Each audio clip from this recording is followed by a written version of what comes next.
Hello! Welcome back ulit sa ating YouTube channel, and for today's video and content, our topic for today is iPhone 12 Pro. So, I'm with J-Vlog right now.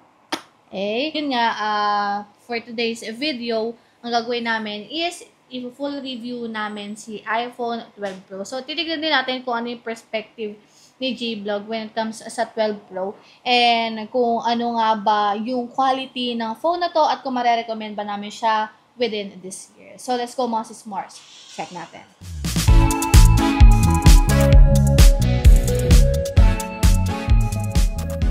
But of course, before that, let's check the quick specification of this iPhone 12 Pro. That information will be shared, of course, ng ating guest for today, which is J-Vlog. So, ano nga ba specification ng 12 Pro?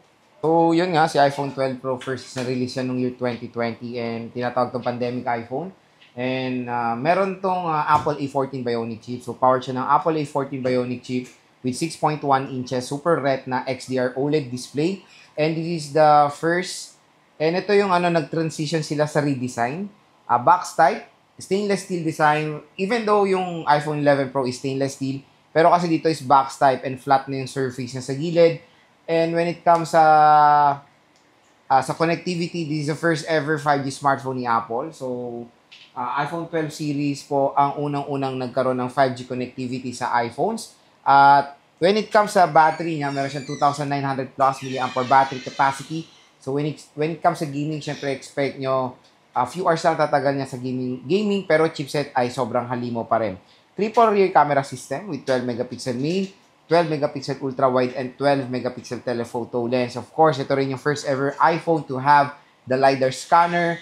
Front-facing camera is 12 megapixel. Both rear at front camera ay support ng 4K video recording. So, yes, that is our quick specification when it comes sa ating iPhone 12 Pro. So, mabibili nyo pala si iPhone 12 Pro. Of course, sa recommended shops natin sa Green Hills, which is CMB Gadget and also KNL Telecom. CMB Gadget is located at XA07. Hindi pa rin po sila lumipat. Yun ay sa kanilang Tiangge. If by any chance na napansin nyo na madaming tao sa CMB Gadget, punta lang kayo sa permanent shop nila.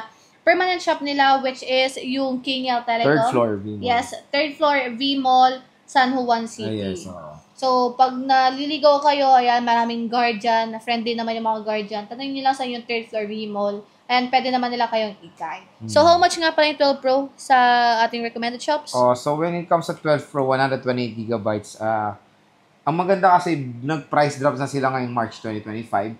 For as low as 19,000 pesos, makakapag-purchase ka na ng 128 gigabytes na iPhone 12 Pro. And for the 256, usually naglalaro na lang sa 20 to 21,000 pesos. So, ganyan na lang kamura ang iPhone 12 Pro. Pero yun nga, bagsak price na siya. Pero yung performance is nandun pa rin. Napakalakas pa rin itong smartphone na to. Maganda pa rin siya i-recommend, of course, sa mga consumers out there dyan na naghahanap ng pangmatagalang iPhone na magagamit. Kasi matagal pa po ito masusupport ng OS update. And when it comes sa official price niya, nung 2020, ang layo na. Meron kasi marami kasi mga consumers before, tulad ako. Nung lumabas ng 12 Pro, syempre pinapangarap to, di ba? Pero super expensive, nasa 60 to 70,000 pesos for the 12 Pro. Pero ngayon, abot kayang halaga na lang. Still updated pa siya sa mga latest updates, di ba? Since na-share naman ni J-Vlog yung specification ng ating 12 Pro, proceed na tayo sa sharing ng impression muna. Pero siguro sa akin, sa impression ko, since maganda nga naman at mag-elegant naman yung design ni 12 Pro, medyo nabibigatan lang ako sa kanya. Pero when it comes naman sa camera quality dito, maganda naman yung sample natin na nakuha dito sa iPhone 12 Pro. Ilalagay ko na lang yan somewhere dito sa video natin. Ikaw, ano bang impression mo nung lumabas yung 12 Pro? Anong expectation mo sa kanya? So, si iPhone 12 Pro kasi, maganda siyang i-recommend ngayon. 5 years na nga siya ngayon 2025. For me, it's still best option pag bibili kayo ng iPhone today. Unang-una nga, tulad na sinabi ko sa mga reviews ko, when it comes sa mga 12 series, so consider nyo dito 5G.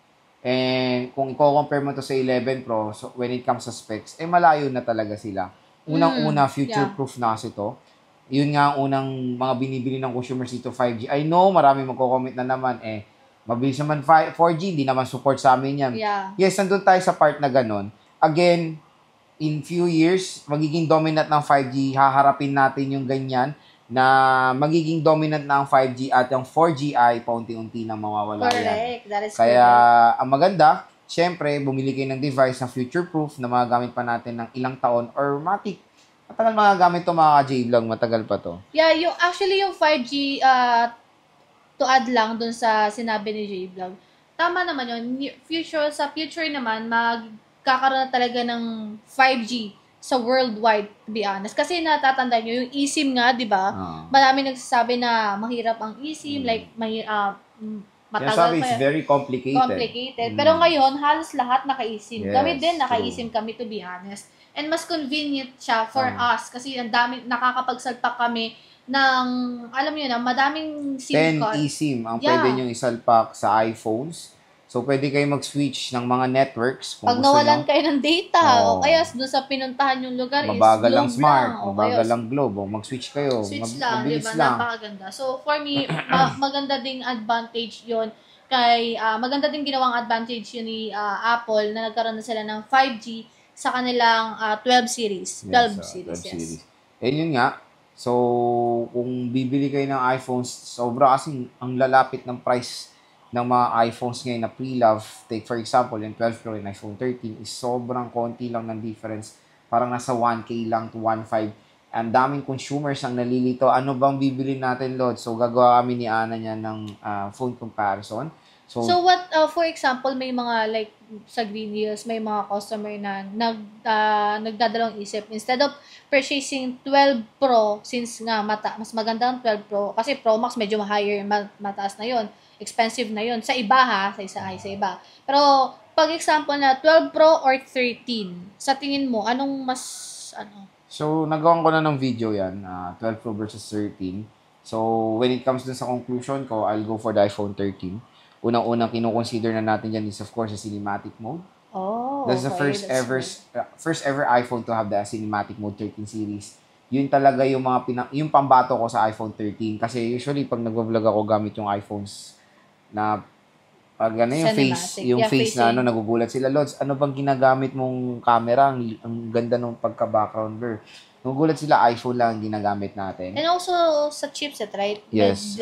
Different naman sila. So meron talaga kasi pinagkakaiba yung mga iPhones pagdating sa chipset. Kaya if every month siguro for me, pag naghahanap kayo ng phone and then medyo nagkakalapit lang ba si 13 tsaka si 12 Pro? Sobrang lapit lang. To be honest, meron silang mga advantages sa isa't isa. Siyempre, ito galing to sa Pro. No, Pro. So, ano bang advantage ng Pro sa base? Triple camera, of Unang-una, course, the triple camera system. Walang telephoto lens ang iPhone 13. Pero ang 12 Pro, walang cinematic. Kaya, nagdedepende yan sa consumers. Ano bang preference nyo? And then, Nasa inyo na yan. Ano bang gusto nyo? Magsi-cinematic ka ba? Or gagamit? For me, ako, as an iPhone user, comment nyo rin. Ako, bihira ko lang ginagamit ng telephoto. Yung for zooming, di ba? Oo, totoo. For me, ginamit ko nga lang yun ng last na pag may pinagtitripan akong pipicturean, yung malayo ako, yung stolen, yun, ginagamit ko yung telephoto. And pag merong scenery na malayo, for example, na nasa, Tagaytay, yung pipicture mo yung Taal, magagamit mo yung telephoto, very useful. Again, for certain kind of occasion. Takpan yung mukha ko. Again, for certain kind of occasion, pwede natin magamit yung telephoto. Pero yung cinematic, we can use it talagang mas importante siya for vlog, di ba? For mga content creator. Pero makunat pa rin talaga si 12 Pro.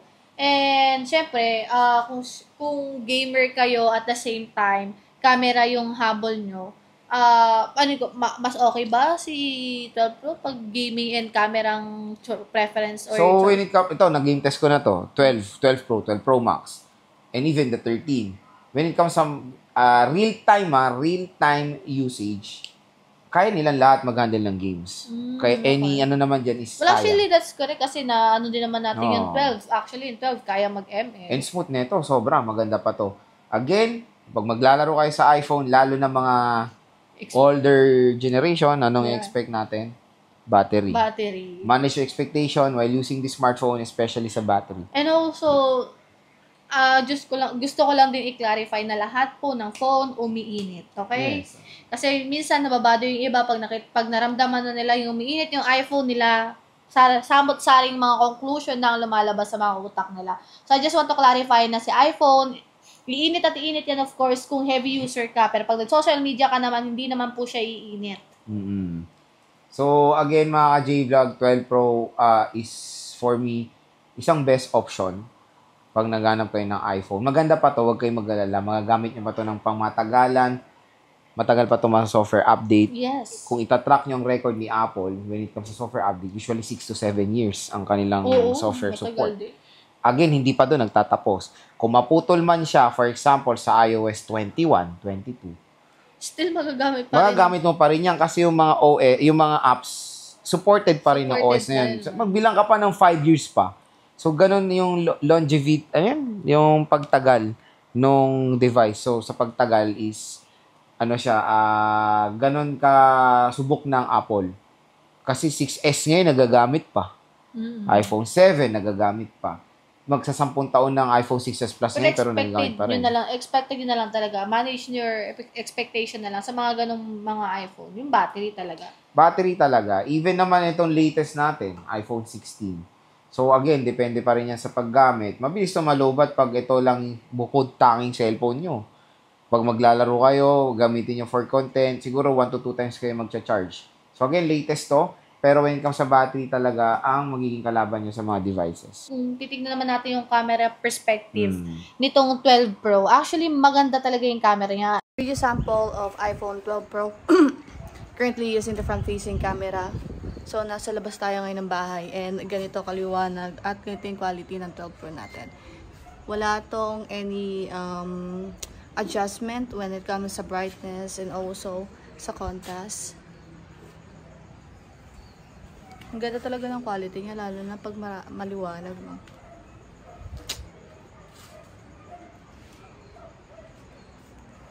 Video sample of main camera ng ating iPhone 12 Pro. So, ito yung 1 times zoom in. 2 times zoom in. Ayan. So, you can zoom in the video up until 3. So, nasa outdoor ako right now.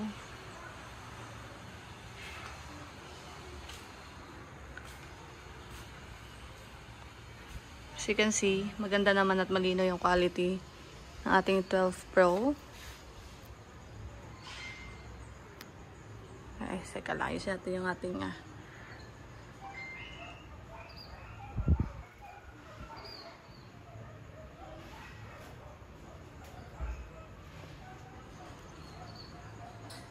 okay.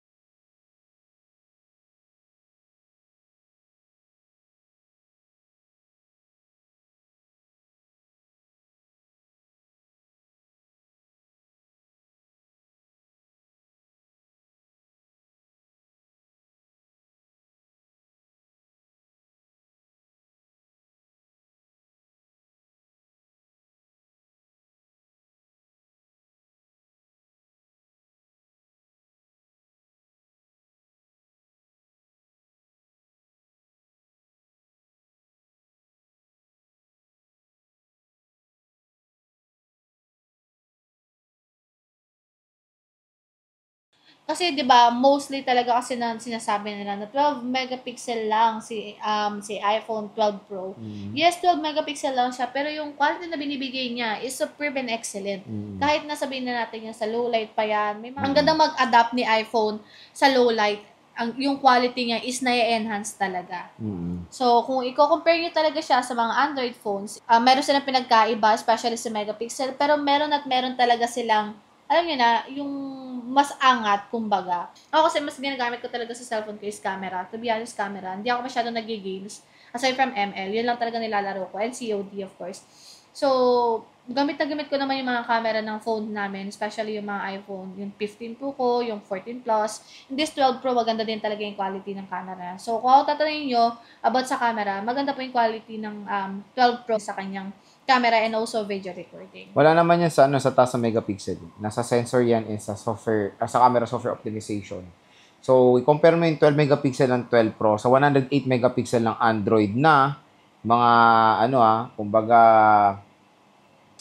makikita nyo na hindi ganun nagkakalayo yung difference sila. Di ba?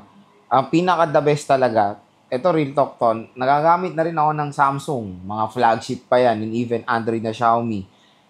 Ito talagang iPhone ang pinaka-the best pagdating sa video camera. Video camera, the best yan. Nakagamit na ako ng Flip 5, S22 Ultra, S23 Ultra. For me, mas better yung camera, ng video camera quality ng iPhone, di ba? Even though kahit na 4K siya, and finiflex ng mga iba is 8K sila. Let's face it, dito sa atin, sa Philippines, is 4K ang karamihan ginagamit. Wala pa nga 8K na TV dito, di ba? Oo, wala. So, for me... Ngayon pa lang halos lumabas na nagkakaroon ng mga 4K. 4K pa lang tayo, di ba? So, at least for me, when it comes sa resolution, enough naman na sa akin ng up to 4K res. Mataas yan, maganda quality mapoprovide yan. Kaya kung naghanap kayo ng isang device, good for content creation, maganda tong 12 Yes, Pro. mare-recommend namin si 12 Pro. Especially if you want to start na mag-vlog. Yes. Like, actually, nauuso na yung mga reels and nauuso yung a day in my life. Yeah, pwede nyo siyang gamitin. Swear, ang ganda ng quality ng iPhone 12. Subok na talaga siya. So, again, mga sismores, yun yung ating impression and also review sa ating iPhone 12 Pro. So, saan nga ba na ulit natin mabibili? So, you can purchase iPhone 12 Pro. Kung interested kayo sa ating mga legit na trusted seller sa Green Hills, CMB Gadgets, Tolex 607, ZMB Cellphone Accessories kay Aternet. Sabihin nyo na napanood nyo kay Maring Ana or kay J Vlog. Bibigyan pa kayo matic discount. Siyempre, napanood nyo sa channel niya. Sabihin nyo, galing sa channel niya, di ba? Bibigyan pa kayo matic discount ng shop na yan. And yes, that's it. Once again, my name is Maring Ana and this is my love, J Vlog. And don't forget to follow us on our TikTok account, astories.ugc, and yours is Joe Malonzo. Joe Malonzo sa TikTok. Joe Malonzo. Follow, guys. Buyers.